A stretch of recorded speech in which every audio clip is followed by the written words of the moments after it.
정부의 부동산 대책으로 다주택자들을 전방위로 압박하는 가운데 어떻게 하면 조금이라도 세금을 줄일 수 있을지 여러 가지 방법들이 나오고 있습니다. 다주택자들은 법과 규제 틈새를 찾고 있는데요. 이로 인해서 부동산 법인 설립이 급증하고 있다고 합니다. 일반인 다주택자들뿐만 아니라 연예인들까지도 부동산 법인 설립을 하면서 관심을 끌고 있는데요. 자세한 내용 전문가와 짚어보겠습니다. 연세대 정경대학원 금융부동산학과 한문도 겸임 교수입니다. 어서 오세요. 어서 오십시오. 네, 안녕하세요. 교수님, 사실 다주택자에 대한 과세가 강화가 되면서 네. 이제 세금을 줄이기 위한 여러 가지 방법을 찾고 있다고 하는데 예. 어떤 방법들이 좀 나오고 있는 건가요? 일단 기존에는 이제 주택임대사업자 등록을 정부에서 많이 권해서 네. 재산세 혜택이 좀 있으니까요. 뭐 취득세도 그렇고 양도세도 그렇고 그거 이제 말고 이제 증여라는 제도를 통해서 많이 이제 강남 쪽에 있는 특히 소유자들이 다주택자 중과를 좀 면하기 위해서 증여를 네. 좀 많이 했었죠. 네. 근데 요즘 이제 좀 언론에 조금 나오기 시작하는데 예전에는 이제 소리 없이 진행되다가 네. 요즘에 좀 이슈화가 되고 있습니다. 왜냐하면 네. 다주택자 입장에서 세금이 좀 부담되니까 그렇죠. 여러 가지 방법을 찾고 있던 중에 주택임대사업자도 정부에서 이제 작년까지는 괜찮았었는데 올해부터 이제 좀 세제 혜택을 좀 줄였잖아요. 네. 그러면서 다른 걸 찾다가 지금 이번에 이제 법인 설립이라는 게 이제 이슈가 되고 있어요. 법인 설립이요? 네. 개인임에도 불구하고 요새 뭐 시대가 바뀌어가지고 상법상에 1인 법인도 허가가 그렇죠, 되거든요. 예. 그래서 그런 것들을 이제 통하는 방법이 조금 이제 앞서가는 분들이 좀 하시다가 조금 이제 노출화돼가지고 네. 지금 많이 좀 퍼지기 시작한 단계입니다. 그래서 법인 설립을 통한 다주택자 절세 방안들 뭐 세미나도 열고 좀 이러고 있습니다. 예. 예, 부동산 법인 설립 그러면 다주택자들에게는 확실히 유용한 방법인 것 같은데 최근에 많이 얼마나 늘고 있나요?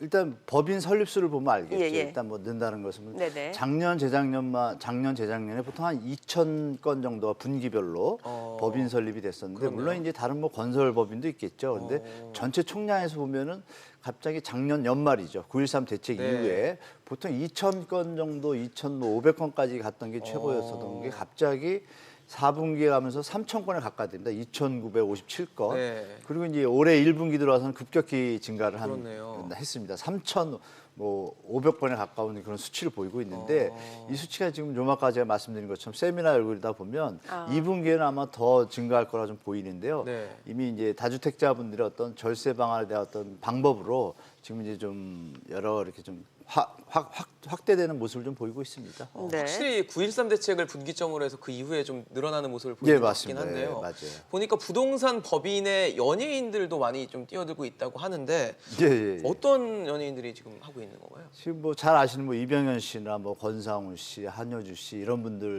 또 뭐 여러 뭐 다른 분들도 많이 하잖아요. 예. 공효진 씨인가요? 공효진 씨네. 네. 그분도 하시고 뭐 많이 하시는데요. 일단 이병현 씨 같은 경우에 이제 그 양평동에 그 서울 양평동에다가 한 270억짜리 그 부동산을 매입하는데 법인이 설립 후에 매입을 했고요. 또 이제 한효주 씨 같은 경우는 좀 작지만 저 한 27억 정도 빌딩. 그리고 이제 KG 필름인가 FG 필름에서 권상우 씨는 필름 무슨 법인을 세워서 필름 법인. 기존에 있던 네. 건데 이번에 또 한 280억짜리 빌딩을 등촌동에. 등촌동에 또 매입을 했어요. 그래서 네. 분명히 뭔가 이유가 있으니까 이렇게 연예인들도 법인 형태로 매입을 하겠죠. 그래서 그렇겠네요. 법인이 이제 뭐 이렇게 세율 이런 부분에서 뭐 건마다 좀 케이스 바이 케이스겠지만 좀 유리한 면이 좀 있는 건 사실입니다. 예. 네. 이 다주택자가 그러면은 절세 목적으로 법인을 설립한다. 이거는 편법은 아닌 거죠? 적법이죠. 적법. 예. 예, 편법이라는 표현을 이제 많이 쓰시는데 이제 뭐냐면 법의 망을 피해서 간다 뭐 이런 개념으로 해서 이제 도덕적인 부분에서 법적으로 문제가 없지만 불법은 도덕적인 아니라는 부분에서 거잖아요. 조금 그렇죠? 이제 비난을 받을 때 편법이라는 표현을 쓰는데요. 네. 사실 이건 편법이라고 할 수는 없습니다. 왜냐하면 예. 법에 적시가 돼 있고 법인으로 할지 개인으로 할지의 차이는 그거죠. 그 개인의 소득에 대해서 어떤 뭐 탈루되거나 이런 부분에 대해서 투명하게 하기 위해서 법인을 이제 정부에서 권장하지 않습니까? 네. 그러니까 본인이 법인을 하겠다는데 그것을 편법이라는 표현을 쓰는 건 좀 아닌 것 같고 네네. 적법한데 조금 이제 다주택자 입장에서 최고의 방안이니까 그것을 편법이라는 표현은 조금 너무 과대한 해석인 것 같고요. 제가 볼 때는 적법한 법 테두리 내에서 네. 본인의 어떤 절세 방안을 최대한 활용하는 거니까 적법하다고 저는 보겠습니다. 사실. 예. 사실 뭐 부동산을 갖고 아까 교수님께서 말씀해 주셨던 부분 중에 임대소득을 이제 얻는 게 있을 거 아니에요? 그러면 개인 임대소득자가 됐을 때랑 법인 설립 후에 이 부동산을 취득해서 임대소득세를 내는 거 이런 어떻게 얼마나 차이가 나는 거예요? 차이가 좀 있습니다. 그 개인 소득세는 지금 이제 다주택자 분들이 이제 제일 팩터인데요. 네. 다육자분들이 이번에 이제 정부 대책으로 인해서 양도세 중과 부분에서 이제 매매할 때 양도세 중과가 뭐 최고 세율로 3주택자는 20% 증가하면 한 62%까지 나옵니다. 네. 6에서 42%까지가 소득세 종합소득세율 편인데 거기서 이제 뭐 1억 5천까지야 뭐 한 20% 이러니까 별 문제가 없는데 갑자기 40, 50은 부담이 되지 않습니까? 그렇죠.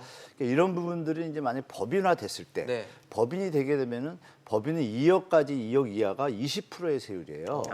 그러다 보니까 40% 50%가 아주 뭐 차이가 많지 않습니까? 그러네요. 일단 수치상으로는 차이가 많습니다. 그래서 2억에서 200억 이하가 20%니까 이런 부분을 갖다가 분명히 세율에는 도움이 돼요. 그래서 임대소득세에서 차이가 많죠. 법인은 그냥 법인세를 연말에 내면 되거든요. 네. 게다가 이제 고가주택자 있지 않습니까? 예를 네. 들어서 뭐 강남에 사시는 분을 예를 들겠습니다. 예.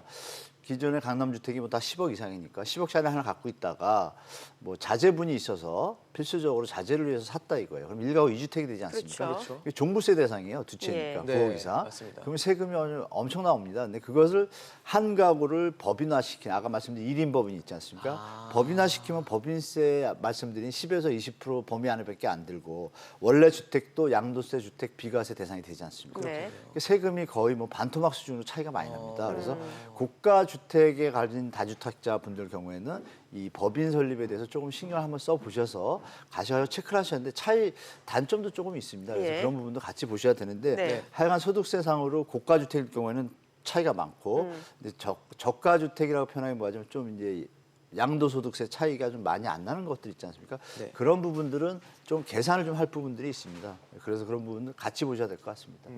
그 용도가 그냥 주거 목적이라고 하더라도 앞서 보니까 연예인들 같은 경우는 이제 빌딩을 매입했을 네, 때 주로 빌딩이죠. 법인 설립을 하는데 네, 그럼 네. 주거 목적이라고 하더라도 뭐 1가구 2주택자 이런 분들도 이게 법인 설립을 하고 할 수 있는 네, 부분인가요? 가능합니다. 어, 가능하니까 제가 볼 때는 그 잘 모르시면 물론 예. 이 방송에서 힌트를 얻으셔서 예. 세무사에 가셔서 잘 상담을 하시면 본인의 상황에 맞춰 가지고 이제 여러 가지 뭐 취득 이제 넘길 때 법인을 설립하면은 이 주택을 법인에 줘야 되잖아요. 그렇죠. 그래서 이제 그걸 현물 출자라고 합니다. 예. 네. 현물 출자를 하게 되면은 양도소득세가 발생을 하잖아요. 그 예, 예. 법인에다 매각하는 그렇죠. 거죠. 예. 현물 출자를 통하면은 매도를 안 하고 사업 양도를 안 하고 그냥 출자를 하면은 일단 양도소득세를 이월시킬 수 있습니다. 개인의 양도소득세를 자기가 법인으로 들어가니까 그럼 양도소득세 연말에 내거든요. 보통 네. 이제 매매를 하게 되면은 2개월 내 양도소득세를 예, 납부해야 그렇죠. 되잖아요. 근데 그렇지 않고 만약 1월 달에 했다 그러면 연말까지 충분히 양도소득세 기간이 있고 그것도 법인세로 전환해서 내게 됩니다. 네네. 그래서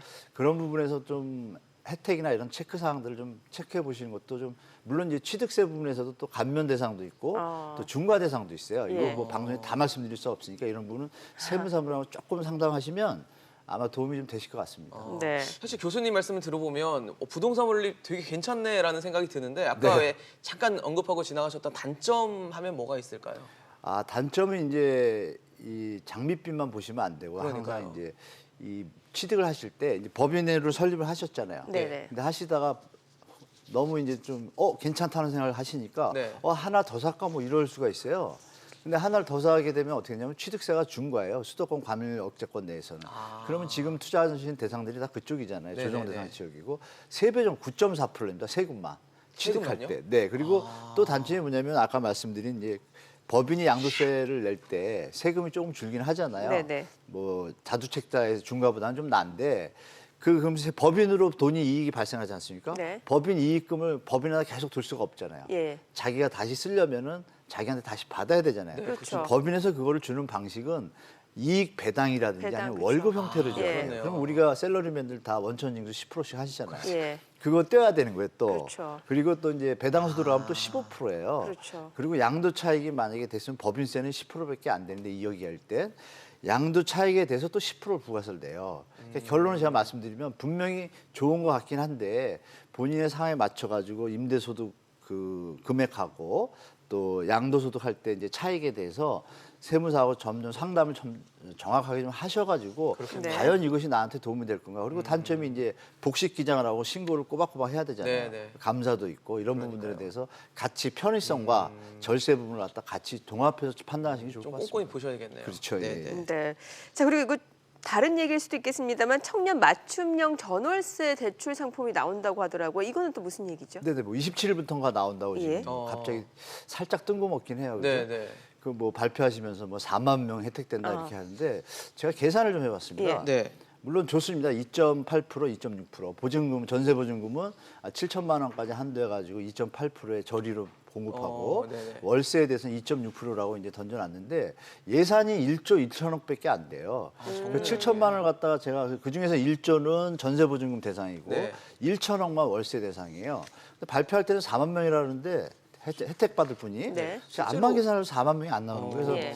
그 단순으로 계산하셔도 7천만 원씩 1조를 나누면 한 14,000명밖에 안 되거든요. 네. 그럼 월세 그 1,200만 원짜리를 뭐 30만 원. 그 계산 방식에서 명료하게 좀 안 해서 좀 그렇고 좀 명료하게 표현했으면 좋겠고 또 단점이 하나 있는 게 청년 주거 지원이라는데 맞벌이 부부가 7천만 원 이하예요. 네네. 그러면 사실 연소득 지금 3천만 원 이하인 분들이 서울시 근로소득자 중에 거의 뭐 60, 70%가 거기에 해당되시거든요. 네. 그리고 이게 이제 서울만 해당되는 게 아니라 전국이잖아요. 네. 그렇죠. 그럼 전국에 지금 뭐 제 계산으로는 한 2만 5천인데 예. 발표한 거는 4만이라 그러는데 하려면 한 10조 정도 하든지 그죠? 네. 예산은 부족하고 대상자는 많은 그래서, 것처럼 그래서 제가 보여지네요. 발표한 데를 봤더니 국토부도 아니고 뭐 기획재정부도 아니고 금융위원회예요. 네. 네네. 그래서 좀 뭐라 그럴까요? 일하는 모습을 좀 보이시려고 한 것 같은데 이왕 하시는 길에 뭐 이 방송 보시면 액수를 좀 늘리셔가지고 예. 네.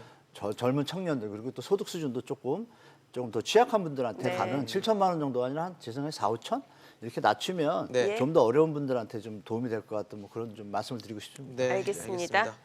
오늘 한문도 교수와 이야기 나눠봤습니다. 말씀 잘 들었습니다. 고맙습니다.